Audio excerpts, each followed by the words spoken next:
Y'all, welcome back to my channel. My name is Melina. I am an ex-fat who likes to react to fat talk, fat acceptance, health at every size, girl world, all that nonsense. If you are new here, welcome to my channel. If you are returning, I'm so happy you came back. First things first, I'm almost at 7,000 subs. You guys are insane. I just can't with you guys. You are all so incredible. I do have channel memberships now, if you were not aware. Thank you to everyone who has already joined. I will be uploading or updating the name list for this video because I'm pretty sure this video will be the next one that I post. There are two levels: Honey Drizzle, which is the basic, just the basic support, 99 cents a month, and then I have the Golden Bison tier, which is $2.99 a month, and those are for my people who are wanting to change their lifestyle, wanting to build new habits, wanting to learn about discipline. I post every Monday my Monday mindset posts, and they are very deep, in-depth, pretty sure that means the same thing, posts about discipline, mindset, and how to change your life and actually do the things that you want to do. I have the next 52 weeks planned out already, and just so you kind of have an idea, each week builds off of the last one. I go in depth about the topics, what has helped me, and I also give realistic examples of things you can do for that week because I do have weekly challenges. I also check in every Saturday, so this last Saturday was the first check-in, asking how the week has gone, and there's already so many people contributing and talking about the things that they did well, things that they want to work on, and people are talking with each other. So it is so nice to see a group of people who are experiencing the same things and wanting to make the similar type of changes get together, and it's amazing. So my first theme, which is weeks 1 through 6, the first one, which was last Monday, it starts with ownership, why no one is coming to save you. And then this upcoming week is extreme ownership every day, adopt it or stay stuck. Number 3 is self-respect is built through discipline, not words. Number 4, motivation is a liar, how to show up without it. Number 5, you are responsible for your energy. Number 6, excuses are valid, but they still don't matter.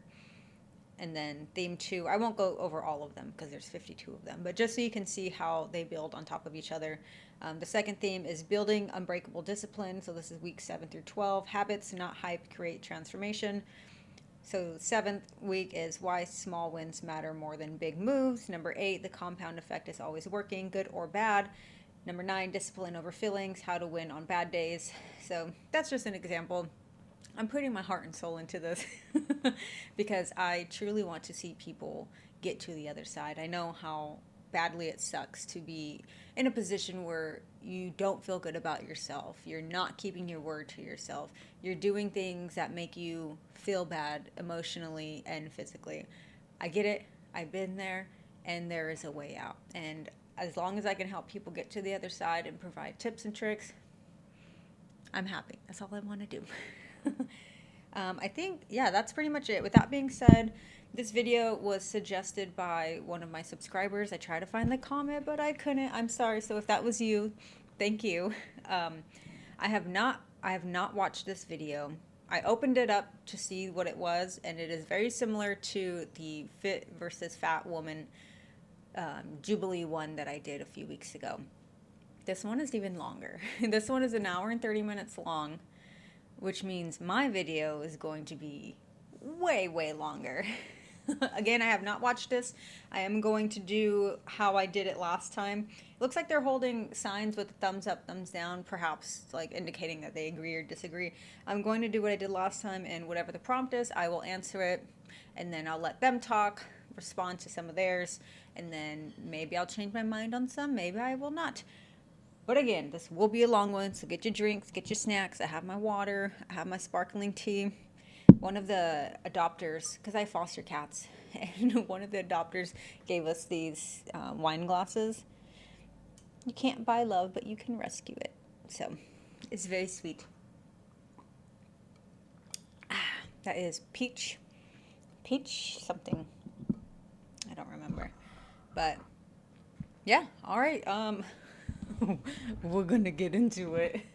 I also put my hair up because I touch my hair so much and it's so frustrating. I either have to put my hair up or sit on my hands. Otherwise, I'm just like, it's It's annoying, frustrating, distracting, and gross. Welcome to the Dr. Dav Show. I'm your host, Dr. Michelle Dav. Welcome to The Bridge. Today, we're going to have a conversation with fit women versus plus-size women.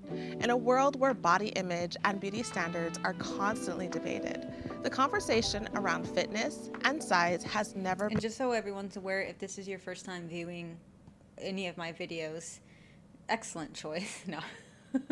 I used to be fat. I spent my entire life fit. I got fat in like 2017, 18-ish through a bout of severe depression.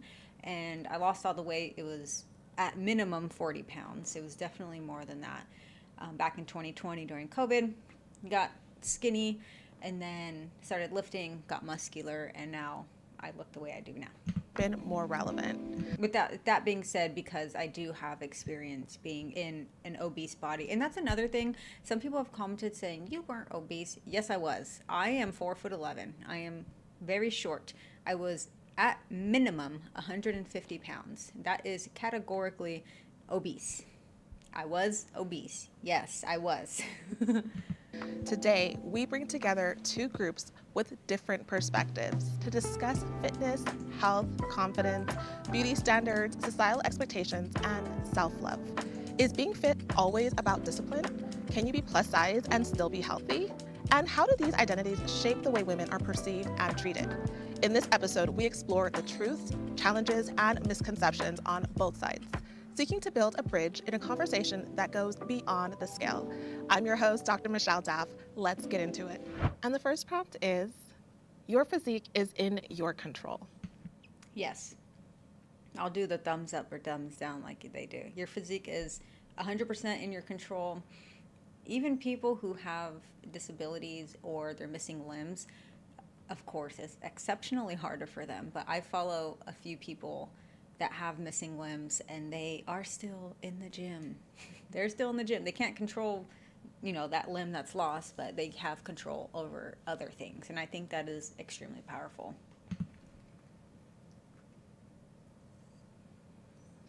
I think there are a few things that are in our control. For example, nutrition, that's in our control.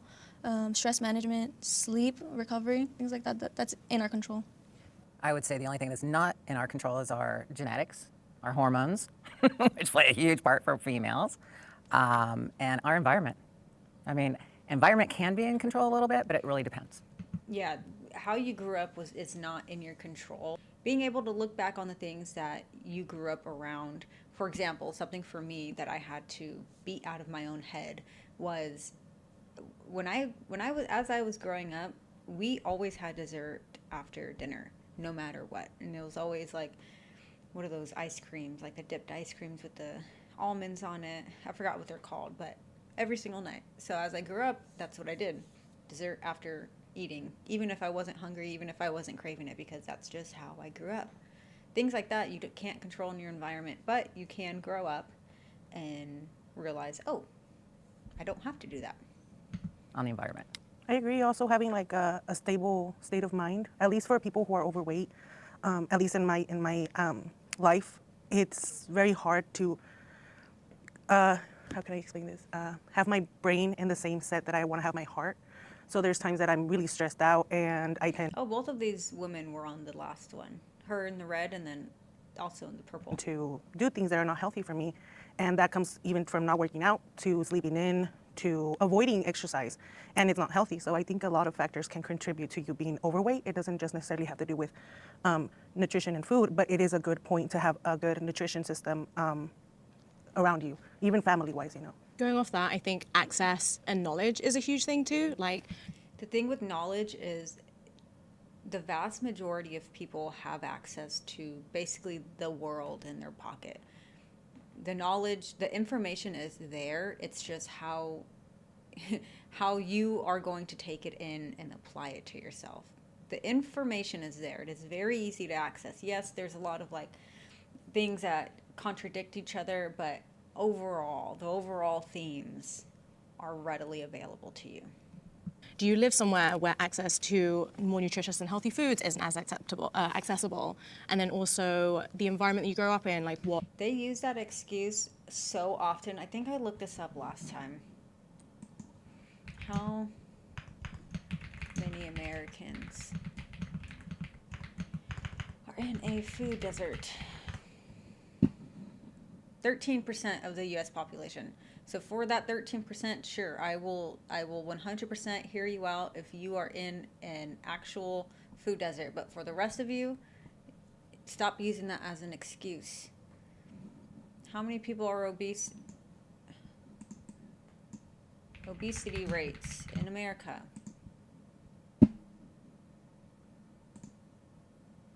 Nearly 75% of U.S. adults are overweight or obese, but not 75% of U.S. adults are in food deserts. So that just, stop it. What does your family do? Those are all things, and the medications. You have no control on side effects of medications. That's out of your control. That's such a small amount of people as well. And the thing with birth control is, and I had someone tell me this very recently, you know, I switched birth control and then I just all of a sudden gained 20 pounds. And I had to explain to her, birth control does not just cause spontaneous fat growth. It doesn't just grow fat out of nowhere. You still need to be eating more. What birth control is doing is it is affecting your hormones and it's making you hungrier and you're eating more. And she even said, you know, I'm eating the same exact foods. I'm not doing anything different. And I asked her, were you tracking your food before and after? No. Okay, then you don't know that you're eating the same way. And you're not eating the same way because you just gained 20 pounds in like 2 months. Something changed, yes, your birth control, but you are also eating more. But yes, all the things that you guys mentioned. And what's frustrating about, like, people saying, if you do this or this, if you're this way or you're taking this medication or if you're this or you're that, if you have PCOS, then you know you're just destined to be fat. That's what bothers me so much about this. It's like she's saying, certain medication. So someone that's taking that medication is thinking, I'm just destined to be fat. I might as well not even try. No, I hate that. In your control, but then there's so many other things that just are not within your control. I definitely agree that certain things about our body can be in our control, but like you were saying with the genetics, those aren't the things that we can control. Those are things that we are born with that we... Genetics load the gun. Your genetics load the gun, but your lifestyle pulls the trigger. Your genetics may predispose you to being a little bit overweight, but it does not predispose you to being 100 pounds overweight. I have genetic markers that predispose me to being overweight. The vast majority of my family members are all overweight or have been overweight for the vast majority of their lives. I grew up poor. Like, these are just, I'm sorry, but they're just excuses. Like, I'm really trying not to be mean here, but it's just a victim mentality to me, honestly. We inherit from family members that are passed down. We can't really control our height and how tall we are or our bone density. We can't control certain things like that. So to an extent, I agree that there's certain things that we can control about our physique, but then there's other factors that come into it that are just absolutely impossible to change, like our genetics, like our height. Like those things can't be changed like by ourselves. It's not possible.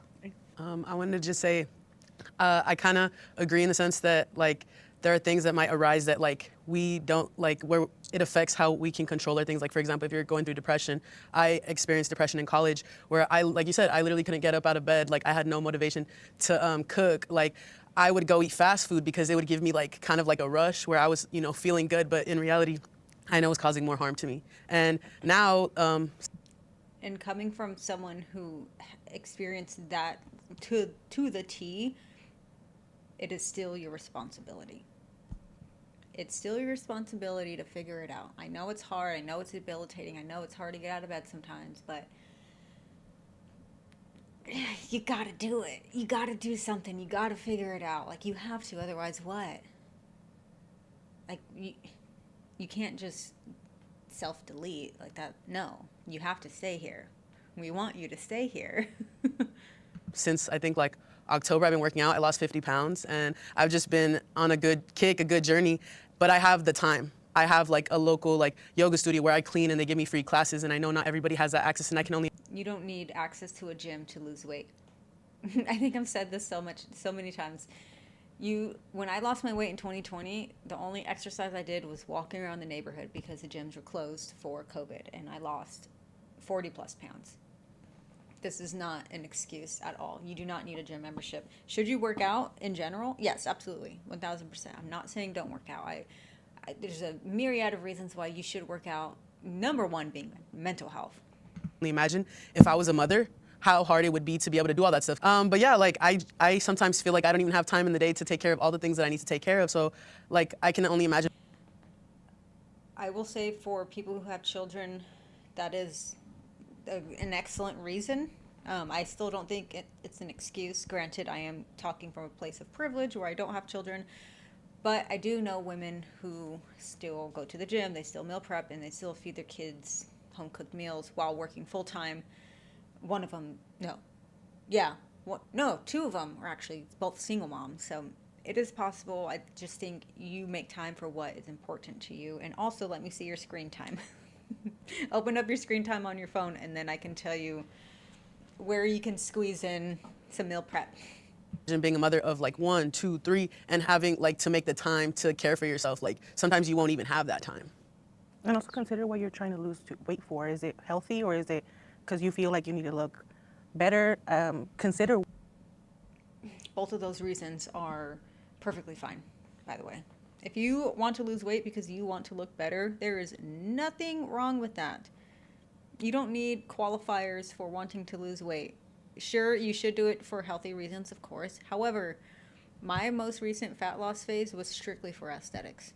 And I see nothing wrong with that at all. My fat loss has nothing to do with anyone else. I want to see my abs more. That has nothing to do with anyone else. It's just me.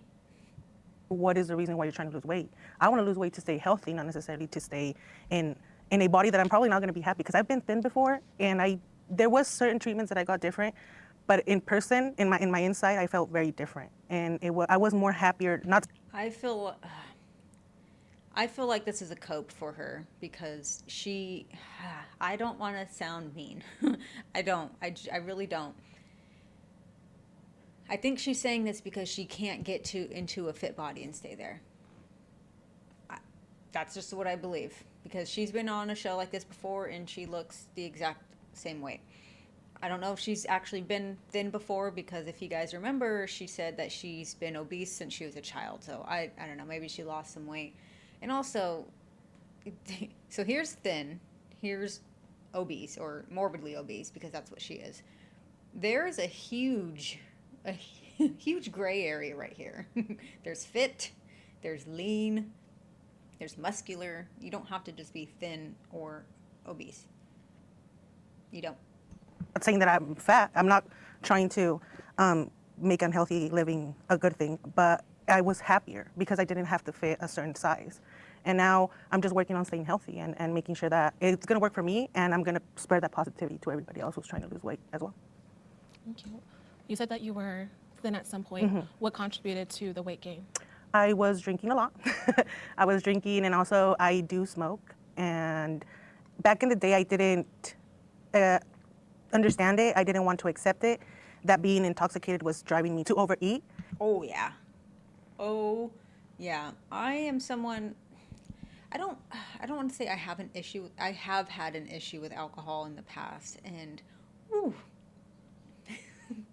your girl can put away, golly, I'd go to Safeway and get a frozen pizza and eat the entire thing by myself. And then I'd also get frozen chocolate chip cookies, and I would eat like 4 of them just raw, because you know how they have the safe to eat ones, and then I would make like 6 more and then just eat it. It was bad. It was bad. I get it. I understand. And when I was super depressed, I've been through many bouts of depression in my life. Thankfully not anymore. I've solved everything. I got to the other side, which is why I feel so strongly about the mindset thing, because I know you can get to the other side. I know you can. I know it. And you deserve it too, by the way. But one of my other bouts, I don't like, how do I say it without, I don't want to get demonetized. The devil's lettuce. I've never liked it.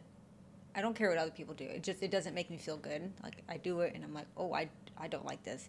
My depression was so bad that I would still do it just to feel something or feel different. I'd still get the munchies, and then I would DoorDash. I would get usually sushi, And then I would also get Baskin Robbins. So I DoorDash 2 times in a day.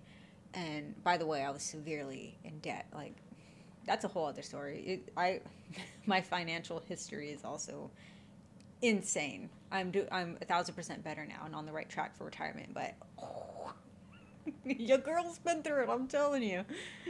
It wasn't necessarily a problem because when I was sober, I wouldn't get cravings to eat, and it was more after I had drank and I had smoked, and probably if I hadn't had a meal in all day, I would wait until night after the party and I would overeat. So it's a lot of things that contributed to that. But I sat with myself and I looked at what I had done to myself, and I said, "This is what you need to change. This is what you need to work on. But if you're not ready, just wait for it." But I definitely accept that it was me who drove me to that point. You will never be ready. You will never be ready. If you're waiting for like the perfect time, or when you're not as busy, or when you have to do this or you have to do that, you'll never do it. You just won't. You have to do it right now. Like, there will be no perfect time. You have to do it right now, especially for the people who are super busy with X, Y, and Z. It's like, oh, I'll start working out when I'm less busy. But the time you need to do it is right now. This is how you build grit. This is how you build discipline, doing the hard things when they are hard. Thank you for sharing that. Question for the ladies on this side. Do you believe that you can be born overweight? Some people believe that you can't be naturally just overweight. No one is born fat. I'm sure there are some babies that are born a little bit bigger than what they should be because, the mom's overeating during pregnancy or whatever, but you're not just predisposed to being overweight or super morbidly obese. What are your thoughts?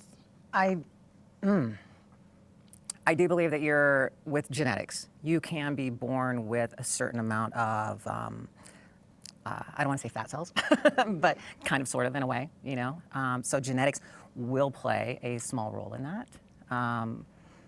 But at the same time, you can, besides. These 2 women's arms are like, that's goals. Look at their shoulder caps and their butt. I love it. I love it. Your height, switch those genetics.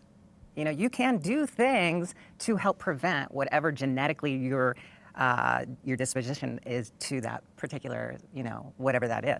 So you can kind of a little bit, I would say, but I don't know. It's kind of touchy. It's a tough one. Yeah. With that question, I've been involved in bodybuilding, and in doing that, I've had the opportunity to play with my genetics. I've had the opportunity to shape my muscle. I've had the opportunity and the choice to change my physique. And so with that experience, I believe there is a lot in our control, and including access, because a person that is born poor does not have to stay poor. We see that many Americans are first-time millionaires, they're first-generation millionaires. Was that in their control to do? I believe so.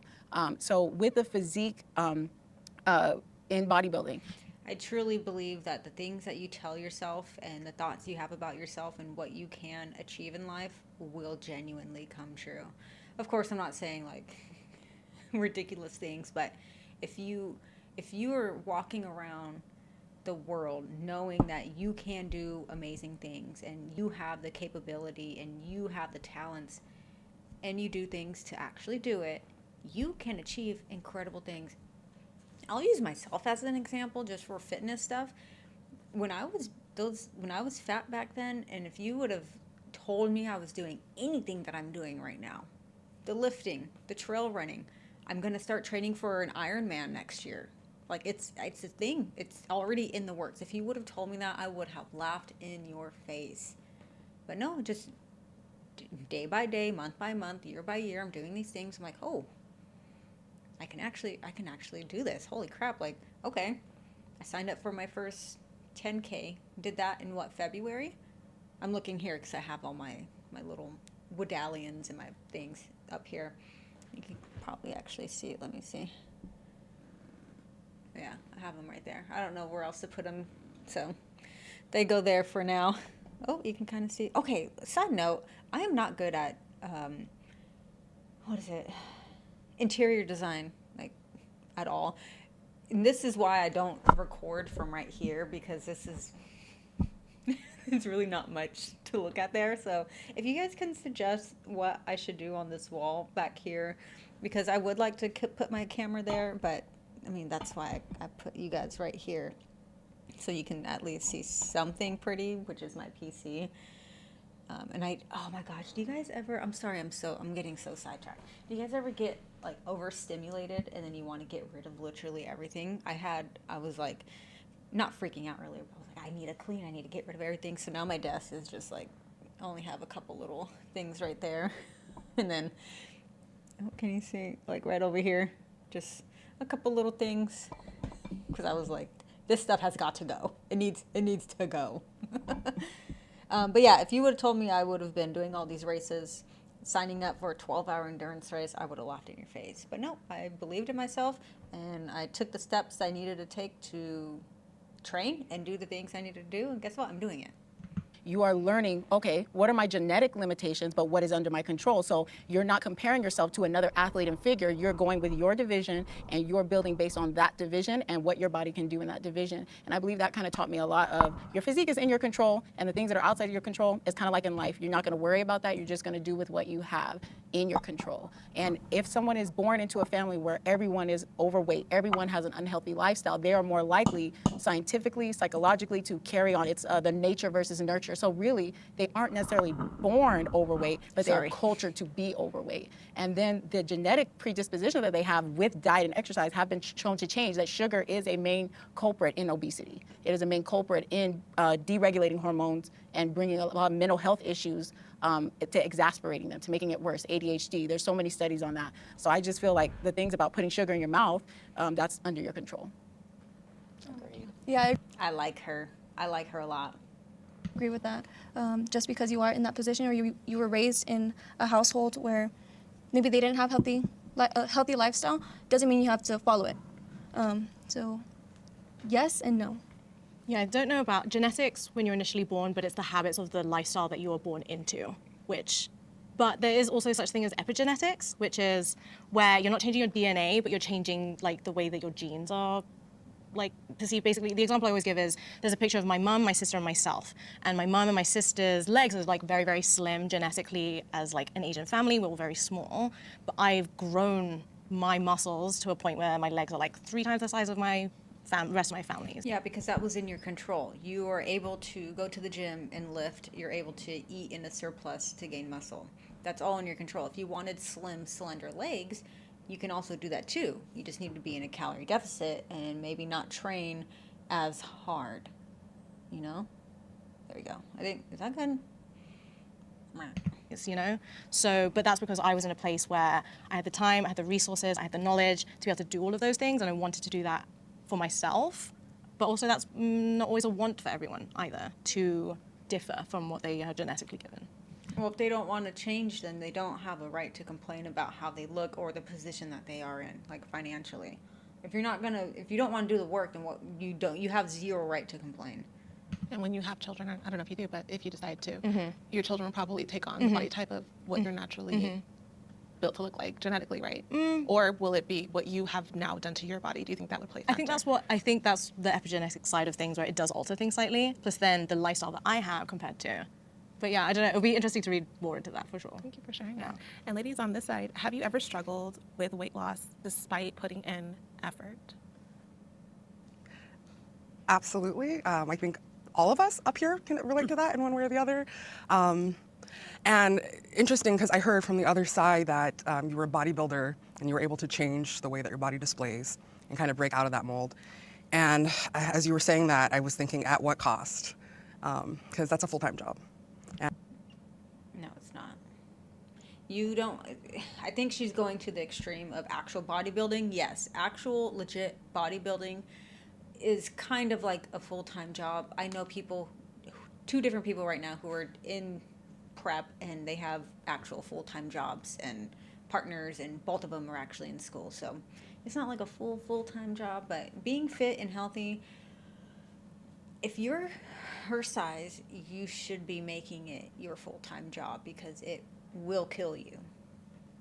And a lot of us have families and 2 or 3 jobs and have There are so many people, and I get them in my comments all the time, and I appreciate you guys. Please keep sharing your stories. There are moms with multiple kids working full-time who are still putting in the damn work. They're still putting in the work. so many things going on in our life that changing fighting with our body on a regular basis is no longer an option. And my It's going to become an option though. It's going to be your only option because like I always say, you can have 1,000 problems until you have a health problem. All of a sudden you only have one problem and you will be forced to deal with it. entire childhood, I was a fat kid. I was on a diet from the age of like 5 or 6. I didn't even understand the concept of it. I just knew that I was in ballet and I was bigger than everyone and there was a recital and I had to lose weight to fit in, to look. That's insane. That's actually insane. That shit have never have happened. Like everybody Wow. else. And so that's when I learned that my body was a problem. And, you know, everything else aside, the fact that I was a big kid and I continued to be a big child into adulthood, I had spent that whole time fighting my body, thinking there were. This is the exact reason why I have such an extreme problem with obese children. Not the child, obviously, it's not their fault. It is the parents' fault. Yeah, here we go. So around 55% of obese children go on to be obese in adolescence. Around 80% of obese adolescents will still be obese in adulthood, and around 70% will be obese over the age of 30. So you are setting your child up for a lifetime of hurt and pain and health problems because you are a bad parent. I'm sorry if you have an obese or an overweight child. You are a bad parent. If that stings, then figure out why your child is overweight or obese because the stats are not good for them. They're not good for them. I just think I don't know, parents just don't care. They just don't care. You have access to so much information online. They just don't care. There was something wrong with it. Unable to change it.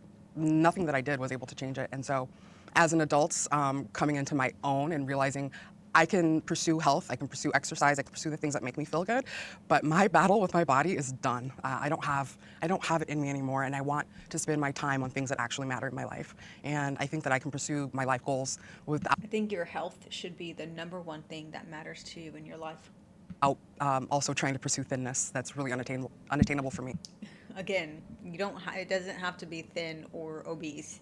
You can be a healthy size. You can even be healthy, like 5 pounds overweight. Like that's totally fine. What did you do when you were trying to attain what you felt was appropriate for your body? Restriction, which as a child leads to binge. You know, it's So that leads to binging for adults as well. Restriction is never the answer. just a natural progression when you restrict a child. I mean, restriction in any way, really, but especially with a child. And exercise, you know, nothing unusual. I think around high school, I started getting prescribed weight loss drugs. That was like the trendy thing. And that was not, that didn't have a positive outcome at all. So pretty much all the basic things you would think. You said your body was a problem. Like that really like hit me when you said that. Have any of you ladies felt that way, like your body is the problem? And how does that translate to like you separating yourself from your body? Because if your body is a problem, are you You are your body though. This is what really irritates me when people say I am someone in a larger body. No, you are your body. You're not just like your sentience isn't just floating around in a random big or like emaciated body. You are in your body. That is your body. The decisions and the choices that you have made over time, granted, yes, and it's very unfortunate for children who are obese because this is what happens. But again, you have a responsibility to yourself when you are an adult to figure it out. a problem? So I was gonna say, I think And I'm not saying fat, overweight, obese people are inherently a problem or they are bad. I'm not saying that at all. But your body will eventually become a problem for yourself and your health. I've come to the point where it's like I recognize this body's a vessel. Like I'm far more than my body. I know when I walk into a room, sometimes it makes people uncomfortable. People are afraid of my confidence. I know it inspires other people, but that's not all there is to me. And I think society has become very vain to where These tropes are very lovely, and I'm sure they make them feel great, but all I imagine is her being in a hospital bed after suffering a heart attack or being diagnosed with heart disease, which is the #1 killer in America, and her just saying this. It's like, these words mean nothing. They don't. focuses more on who people look externally versus who we are on the inside. And for me, I think that's why my existence is so important. And I've been a plus size model for 7 years, and I've worked for like companies that people probably wouldn't think that I could model for. And I've noticed that sometimes when I go into spaces, people make me feel like I'm not that, like I'm not a model, like I haven't made my space. And I realize like I don't have to prove myself, because it's more like how you view yourself. And that's like a battle I had to make peace with, because I've been a bigger body my whole life. This is never gonna change. My mom's 5'2", my dad's 5'7". How did I come out like this? I don't know. But What? That was just very strange. One, yes, you can change. Eat less calories and move your body a little bit more, you will lose weight. Period. I can lock you inside of a closet for 2 months and you'll lose weight. Like, you're not immune from fat loss. I'm not saying starve yourself, and I'm not saying lock yourself in a closet. And two, your parents being 5'2" and 5'7" have absolutely nothing to do with your size right now. What? one of the things that makes me so happy and content with myself is that when I was younger, I used to hate that I was big. I used to hate that my voice was deep. And I was like, why is my voice deep? Why am I so big? But I'm like, my message is powerful. My mission on this earth is powerful. That's why God gave me a deep voice, because I'm not meant to have a high-pitched, squeaky voice for whatever message I'm getting out there. And same with my body. I feel like I relate to that. My voice is pretty deep as well. And that was something I used to be insecure about years years ago. Now I didn't think about it. I didn't even think of her voice being deep or strange. Not at all, until she said something. And even now I'm like, I like her voice. I think it's nice. I'm not meant to, not putting anybody that's a smaller body down, but where I'm meant to go, the places that this body's meant to take me. And I've been through a lot of physical pain. So I think that's one of the ways where I've come to embrace myself versus tearing myself down. There's so many people in this world that try to do that to me every single day. I can't be one of those people. Doing it to yourself. Absolutely. Yeah, I agree. And a lot of what you said is really beautiful. I love that. Thank you. Of course. But I grew up as a little overweight. I don't want to say extreme, but I was a little overweight. My mom and my dad are very thin. My siblings are thin. They're all thin. And they're the type of people that their metabolism, as soon as they eat, they go and they use a restroom. I've never been like that. I'm sorry, I don't want to sound rude, but That has nothing to do with your metabolism. That's just your food digesting. And if they're going to the bathroom right after they eat, I also think that's an issue. Or are they throwing up after? Like, I don't understand. I've never been like that. And I always knew that I was different from my family, because my parents were always trying to find a way to help me lose weight. Because back in the day, talking about 1990, 2000s, as soon as you were a little bit over your BMI scale, you already considered a huge kid. And everybody around you treated you different. Well, because you are. Like, if you're overweight, like, you are. So I was treated different, and I wasn't big. And I don't think you shouldn't treat people differently because they're fat. Of course, I'm not saying that you should, but kids are ruthless. Kids are ruthless. I look at these pictures now, and I'm just like, I let so many people in my own family circle get to me thinking that I was this overweight little girl. I would go hiking with my siblings, with my parents, because we like to fish and stuff. My dad is from a rancho. I would be able to do all those things that they're doing. That doesn't mean you're not like overweight or obese though. That doesn't. She said this in the last one. Like, I'm not obese because I can go on a hike. I guarantee you the hikes that she's going on are not actual like hikes. She's probably walking from the parking lot to the boat dock or wherever. I highly doubt she's doing actual like hiking. I just wasn't able to lose the weight as fast as they did. But I was still doing the same things. It doesn't matter. The only thing that matters is how many calories you were eating. You can never outwork a bad diet, ever. So I learned at a unless you're an endurance athlete. Very young age how to tolerate being called fat. And when I decided to lose weight, that's when I lost it. I lost weight for the need of wanting acceptance from others. But when I realized that I was still being accepted, even if I was overweight, I lost myself in trying to accept where I'm putting myself for allowing so many years people in my ear. So I think that's where, if you don't have nothing nice to say, and if you just, by looking at someone, you consider them obese and you're just gonna blabber, you're obese, I don't find that to be nice, because you don't know how. Yeah, I don't think anyone should be doing that either. It's unproductive. Like, yeah, I know. You know you're obese. Like, why would anyone say it out loud? I don't. How much struggle that person is going through to lose that weight. I endured so much struggle because my parents endured it with me. And it wasn't because they were malnourishing me or feeding me over too much. It was just the way that my body, and they were trying to help me fix that body. But they were either feeding you whatever everyone else was eating, and you were just eating too much of that food. Like, I don't understand this woman. That or she was doing what I was doing as a kid and hoarding food and